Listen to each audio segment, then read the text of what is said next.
नमस्कार, स्वागत है आपका। मैं हूं आपके साथ अभितोष सिंह और बुलेटिन की शुरुआत एक बड़ी खबर के साथ। Madhya Pradesh medical science university में भ्रष्टाचार की वजह से कई छात्रों का भविष्य दांव पर लग गया है। तो एक महा घोटाले का आरोप यहां पर लग रहा है। यूनिवर्सिटी पर रिश्वत लेकर नंबर बढ़ाने का गंभीर आरोप है। इस मामले को लेकर इंदौर की एमबीबीएस फाइनल ईयर की छात्रा ने हाईकोर्ट में याचिका दाखिल की है। इस याचिका में कहा गया कि उसने एक पेपर छोड़कर बाकी सभी पेपर्स में टॉप किया है, लेकिन एक पेपर में महज उसे 10 नंबर मिले। छात्रा ने कोर्ट से हाई लेवल कमेटी बनाकर जांच करवाने की मांग की। वहीं अंकों में हेराफेरी का मामला जबलपुर हाईकोर्ट पहुंच चुका है। इंदौर की छात्रा राधा समता की ओर से वकील आदित्य संघी ने अपना पक्ष रखा।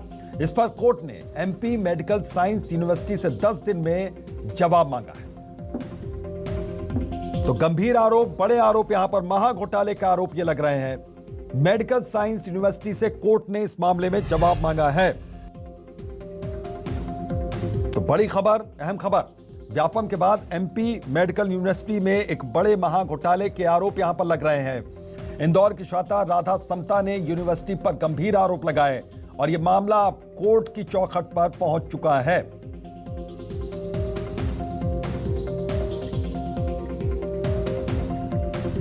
तो व्यापम के बाद एमपी मेडिकल यूनिवर्सिटी में महा घोटाले का आरोप।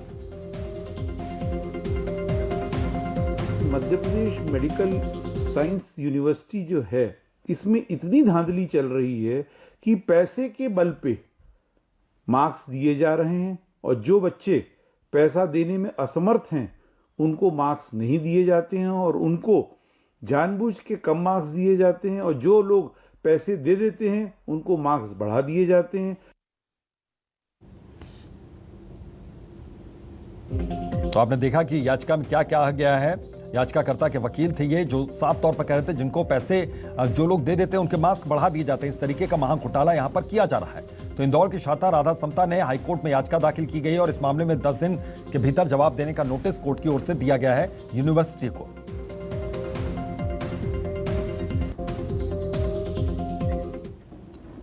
तो एमपी मेडिकल यूनिवर्सिटी में महा घोटाले के आरोपों को लेकर छात्रों का क्या कुछ कहना है, यह आपको हम सुनवाते हैं। 19 महीने हो गए मेरे रिजल्ट आए हुए, लेकिन अभी तक के मेरा मार्कशीट नहीं मिला है। यहाँ आया हूँ, कुलपति के पास गया तो उसके पास भेज दिए, किसी और पास उसके पास वो भेज देते हैं। मतलब इधर उधर अभी दिन भर। मैं यहाँ 5 बजे से आ गए हूँ सर, सुबह से।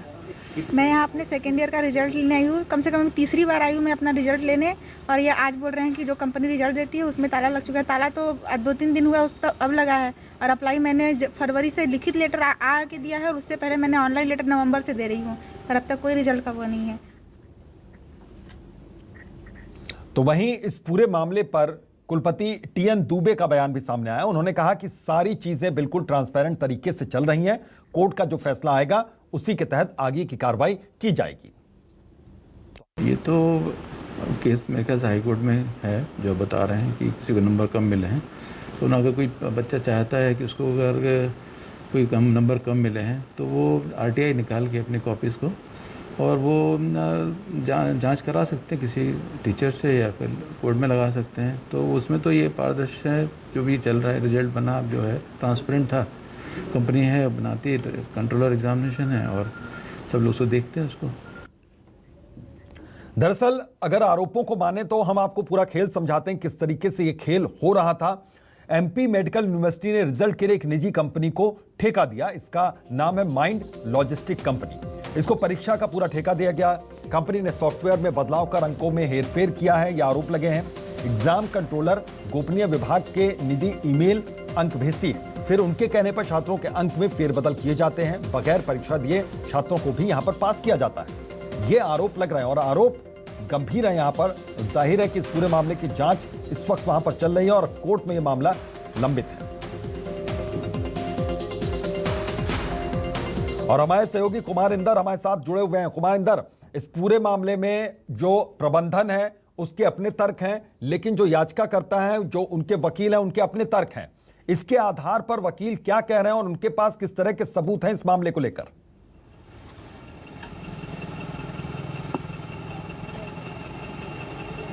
देखिए, छात्रा ने जो इंदौर की बात हो रही है उसमें सॉलिड एविडेंस दिए है। उसका ये कहना है कि मैं एक इंटेलिजेंट स्टूडेंट हूँ, मेरे सारे पेपर्स में 90% मार्क्स आते हैं और जो मेरा फेवरेट सब्जेक्ट है ऑप्स एंड गायनोकोलॉजी, उसमें मुझे महज थ्योरी में 10 नंबर दिए जाते हैं, जो कहीं से भी संभव नहीं है। लिहाजा उस छात्रा ने कॉन्फिडेंस के साथ अपने प्रूफ के साथ चैलेंज किया हाईकोर्ट में, जिसकी सुनवाई हुई है। 10 अगस्त को उस मामले में जवाब देना है।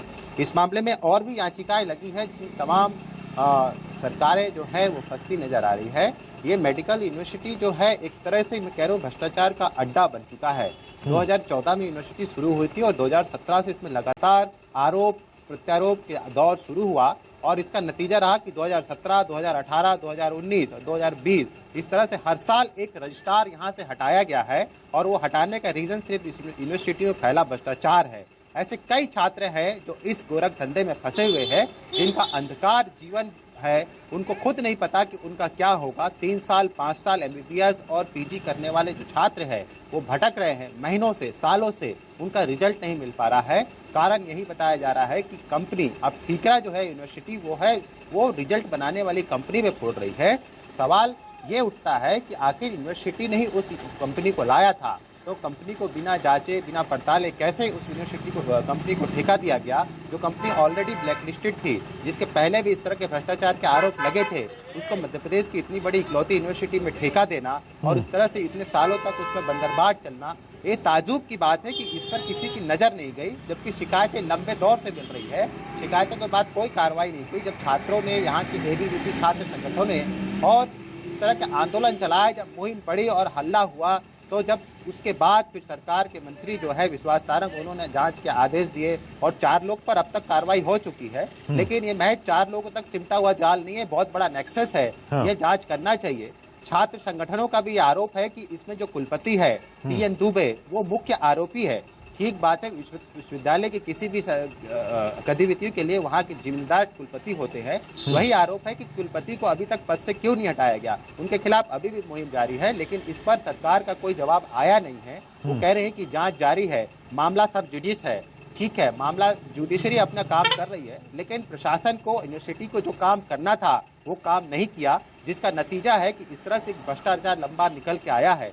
ये व्यापम की तरह ही भ्रष्टाचार देखिए बनने वाला है। बिल्कुल, क्योंकि इसकी अगर इसकी जांच होगी कुमारिंदर, अगर कई छात्र फंसे हैं अभी भी आंदोलन, जो विश्वविद्यालय प्रबंधन है, अगर वो लगातार इसकी जांच करे तो ठीक ढंग से यहाँ पर ट्रांसपेरेंसी होगी, क्योंकि वो दावा कर रहे हैं कि ट्रांसपेरेंट तरीके से यहाँ पर जांच की जाती है, पेपर्स चेक किए जाते हैं।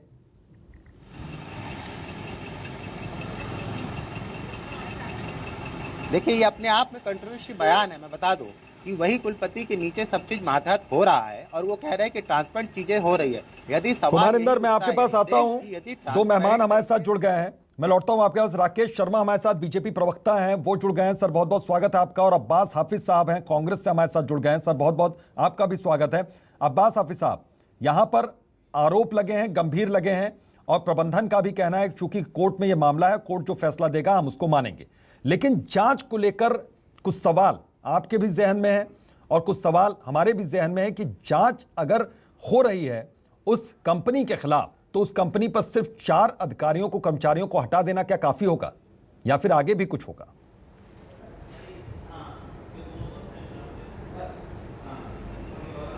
देखिए साहब, सबसे पहली बात तो यह है कि ये एक छोटी मोटी चीज़ नहीं है। जैसे पहले व्यापम किया था भाजपा की सरकार के अंदर, उसी तरह का ये दिख रहा है।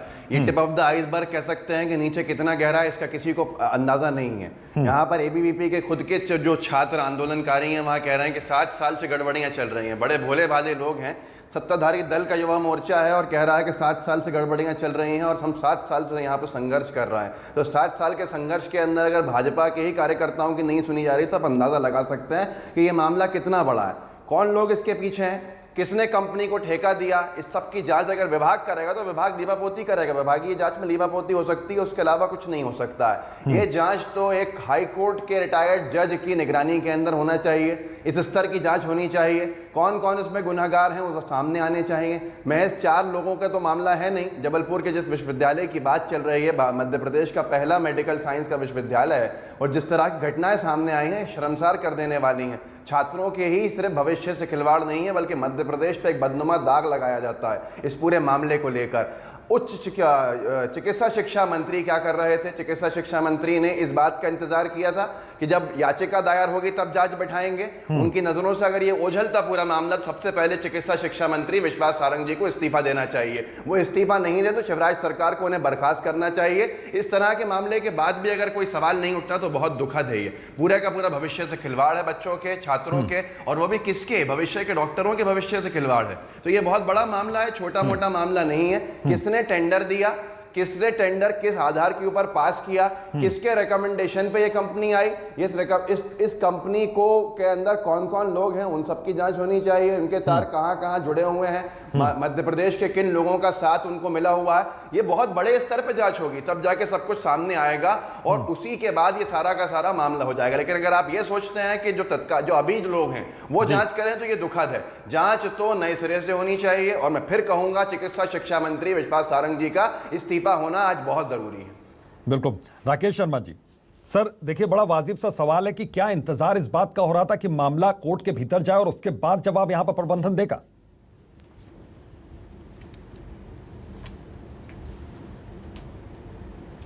देखिए, मैं एक बात आपके चैनल पे स्पष्ट रूप से कह दूंगा जी सर, और कहना चाहता हूं बिल्कुल, कि वहाँ पे जो प्रबंधन है वो किसी तरह की इस मामले में दखलंदाजी नहीं कर रहा। जैसे ही ये मामला आया, तुरंत माननीय चिकित्सा शिक्षा मंत्री विश्वास सारंग ने इसकी जांच की घोषणा की है। वो बल्लभ भवन से वरिष्ठ अधिकारी इसकी जांच के लिए जाएंगे, वहाँ का स्थानीय प्रशासन इसकी जाँच नहीं करेगा। जी। दूसरी बात, मेरे विद्वान साथी जब फ्लो में बोलते हैं तो ये भूल जाते हैं कि 15 माह इनकी सरकार रही है। अब 7 साल का ये जिक्र कर रहे हैं कि 7 साल से वहाँ पे प्रदर्शन हो रहा है, तो 15 माह की सरकार में इनने क्या कदम उठाया, मेरे विद्वान साथी से आप जरा एक बार पूछ लीजिए।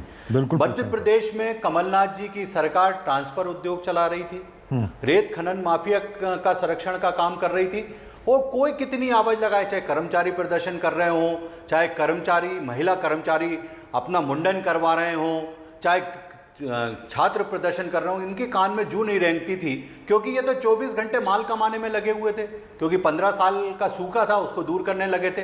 अभी आपके ही चैनल पे बताया गया कि 4 कर्मचारियों के खिलाफ कार्रवाई की गई है और सख्त कार्रवाई की गई है। और मैंने स्पष्ट रूप से कहा कि इसमें बल्लभ भवन के वरिष्ठ अधिकारी जो इस विभाग से जुड़े हैं वो वहाँ के जाकर जाँच करेंगे।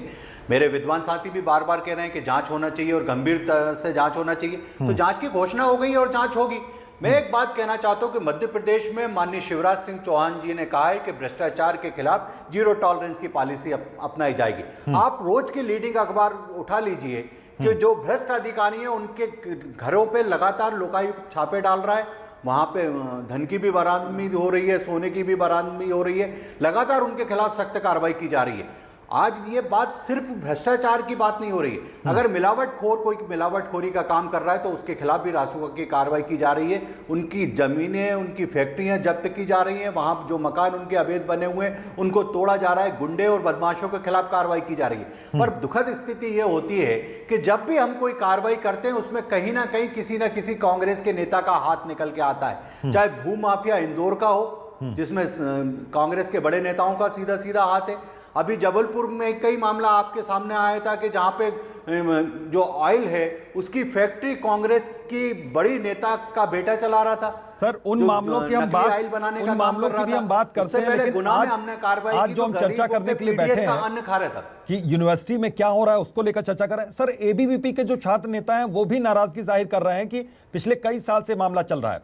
पूर्व की सरकार से भी हम सवाल पूछेंगे, लेकिन मौजूदा सरकार से ये पहला सवाल बनता है कि चूंकि इतने बड़े स्तर पर, इतने बड़े लेवल पर अगर ये भ्रष्टाचार हो रहा था तो अभी तक खबर क्यों नहीं लगी?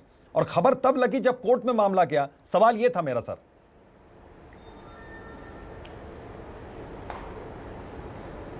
देखिए, मैं आपकी बात से बिल्कुल सहमत हूं जी, और आपने प्रश्न किया, बड़ा मौजूद प्रश्न है जी। पर मैं आपके चैनल पे मैंने अभी आपने कहा, आपके रिपोर्टर ने कहा कि पूर्व में कुलपतियों को बदला गया है, वहां पे लगातार वहां कुलपतियों को बदला गया है। अगर कोई मामला सामने निकल के आया है, अब ये जांच हो रही है, जांच में जो भी दोषी व्यक्ति होगा, कितने ही बड़े पद पे होगा, मैं एक बार बार इस शब्द को दोहरा के कह रहा हूं, कितने ही बड़े पद पे होगा, किसी का भी संरक्षण उसको प्राप्त होगा, कहीं का भी व्यक्ति होगा, उसके खिलाफ सख्त कार्रवाई की जाएगी, चाहे वो कुलपति हो, चाहे रजिस्ट्रार हो, चाहे अन्य अधिकारी हो।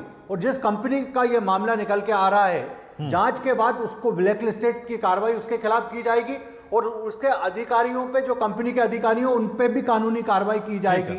और वहां पे जो विश्वविद्यालय से जुड़े हुए बड़े अधिकारी हैं उन पे भी कार्रवाई की जाएगी और निश्चित रूप से की जाएगी। ठीक है, आता हूं मैं सर, हमारे सहयोगी कुमार इंदर लगातार हमारे साथ जुड़े हुए हैं। कुमार इंदर, ये जरा एक बार बताइए हमारे साथ जो मेहमान जुड़े हुए हैं कि अभी तक इस पूरे मामले में किस तरीके से कार्रवाई हुई है और संज्ञान में ये कैसे आया मामला, क्योंकि जो छात्रा थे उसके सिर्फ 10 नंबर आए, बाकी के जो सब्जेक्ट थे उसमें बहुत अच्छे नंबर उसके आए।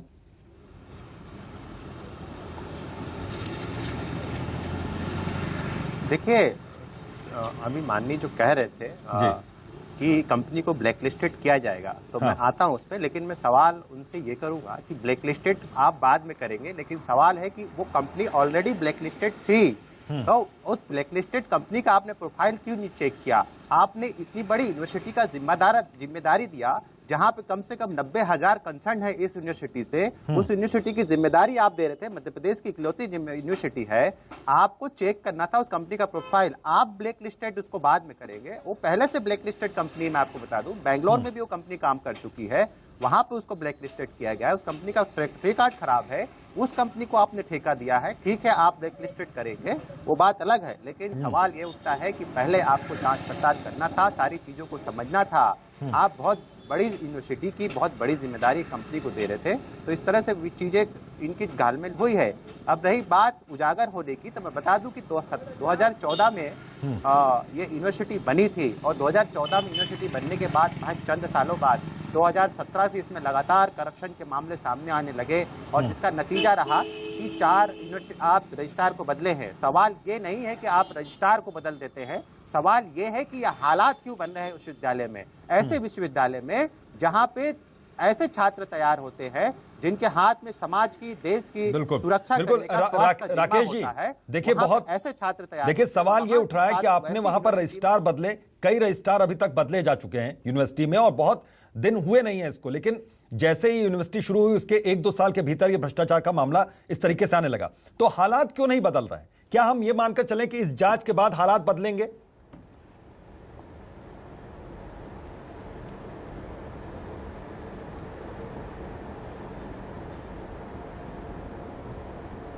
राकेश जी, आप तक आवाज पहुंच रही है? देखिए, निश्चित रूप से जांच के बाद गंभीर और सख्त कार्रवाई की जाएगी।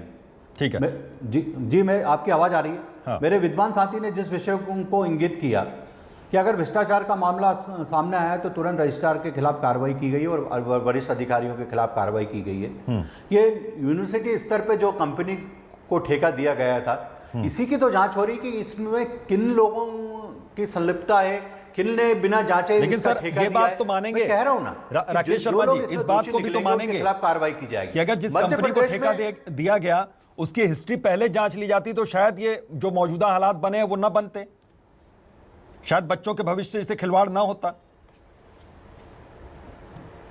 नहीं, ये निश्चित रूप से मैं आपकी बात से सहमत हूं जी कि ये जिन लोगों ने इसको काम को किया है कि बिना जांचे एक कंपनी को ठेका दिया है, उनके खिलाफ भी सख्त कार्रवाई की जाएगी। मैं आपके चैनल पे छात्रों को विश्वास दिलाना चाहता हूं कि उनके भविष्य से किसी को भी खिलवाड़ नहीं करने दिया जाएगा।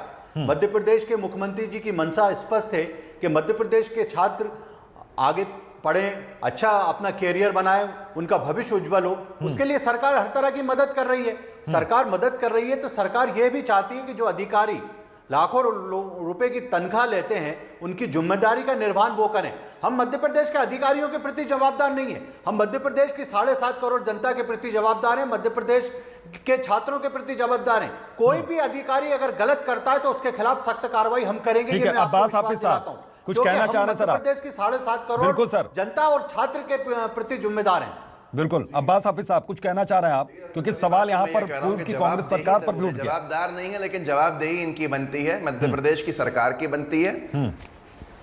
और सबसे बड़ी बात है कि कांग्रेस सरकार पे जो इन्होंने सवाल उठा दिए, तो ये भारतीय जनता पार्टी को एक नायाब तोहफा मिल गया है डिफेंस का अपने खुद के, कि जितने भ्रष्टाचार के मामले हैं, जितनी गलतियां 2013 की हो, 12 की हो, 10 से चली आ रही हो, 15 महीने की कांग्रेस सरकार ने उन्हें खत्म क्यों नहीं किया? इतना सारा भ्रष्टाचार साहब, इतनी सारी बदइंतजामी साहब पूरे प्रदेश के अंदर, और ये कल्पना करते हैं कि इनके पूरे 15 साल के जो कुकर्म थे उनको हम 15 महीने के अंदर खत्म कर पाते। अरे एक एक करके सबका नंबर आ रहा, तभी तो बौखलाहट थी। तभी वो सरकार गिराने की जल्दबाजी थी, ये सारी की सारी चीजें हैं। लेकिन मैं खुद कहूंगा सबसे पहली बात यह है कि ये कोई छोटा मोटा टेंडर नहीं है। एक यूनिवर्सिटी का सबसे बड़ा विश्वविद्यालय मध्य प्रदेश का चिकित्सा शिक्षा के क्षेत्र का, उसमें जो डॉक्टर्स जो बनने वाले हैं उनकी मार्कशीट बनाने का ठेका एक कंपनी को दिया जाता है। विभागीय जांच पर व्यापम के अंदर भी करा ली गई होती जब पहले हुआ था, तो क्या इतने सारे मुद्दे सामने आते? विभागीय जांच लीपापोती के लिए होती है, डिपार्टमेंटल इंक्वायरी।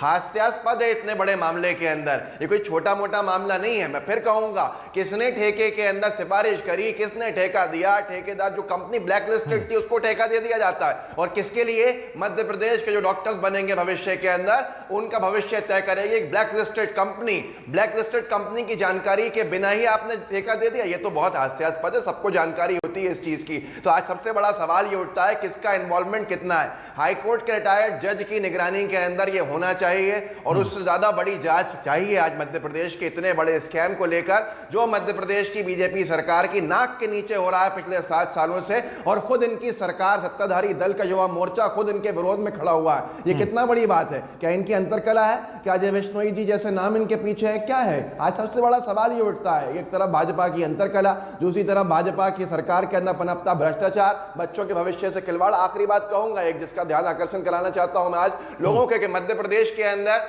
जो स्कूल से निजी स्कूल्स, उनको ये पूरा का पूरा जैसे देश के अंदर काम दिया गया कि वो 12वीं क्लास के रिजल्ट खुद बनाएंगे, अब उसके अंदर धांधली हुई है। भोपाल के बहुत सारे स्कूल्स ऐसे हैं जिनको चिन्हित किया गया है, जिन्होंने पैसे लेकर बच्चों के मार्क्स बढ़ाए हैं, आज उनकी जांच भी नहीं हो रही है। ये मध्य प्रदेश का हाल है। मध्य प्रदेश में कैसे पैसों के बदले के अंदर शिक्षा दी जा रही है, ये आज सबके सामने है। तो हमारा जो गरीब वर्ग है, क्या वंचित रह जाएगा शिक्षा से? क्या वो पीछा रह जाएगा शिक्षा से क्योंकि उसके पास देने को पैसे नहीं है? फिर उसका उपाय बचता है हाईकोर्ट में जाके याचिका दायर करना। तब शिक्षा मंत्री जागते हैं, चिकित्सा शिक्षा मंत्री, और जांच के आदेश देते हैं। ऐसे चिकित्सा शिक्षा मंत्री को सबसे पहले आपको बर्खास्त करना चाहिए। यही मध्य प्रदेश के साथ न्याय होगा। ठीक है राकेश शर्मा जी, देखिए यहां पर सवाल यही उठता है और पहला सवाल भी मेरा यही था कि क्यों हमने इंतजार किया कि कोर्ट में यह मामला जाए? क्यों हमारी नींद तब खुली जब यह कोर्ट में मामला गया और उसके बाद हमने जाकर कहा कि अब जांच होनी चाहिए? अभी तक वहां के कुलपति कह रहे हैं कि कोर्ट जो आदेश देगा हम मानेंगे। सर ये पहले कर दिया गया होता, ये कदम पहले उठ गए होते तो शायद आज हालात कुछ होते, कोर्ट के भीतर ये मामला जाता नहीं।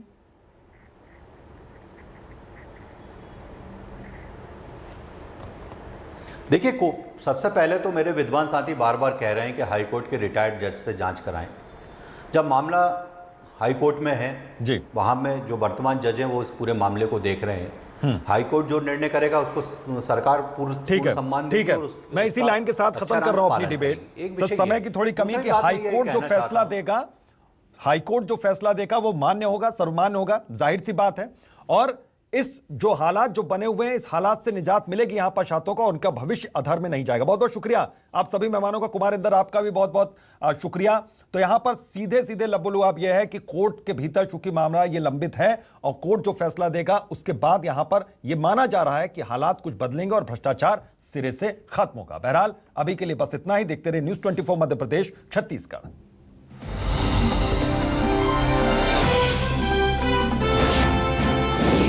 न्यूज़ 24 मध्य प्रदेश छत्तीसगढ़, आपकी बात सच के साथ।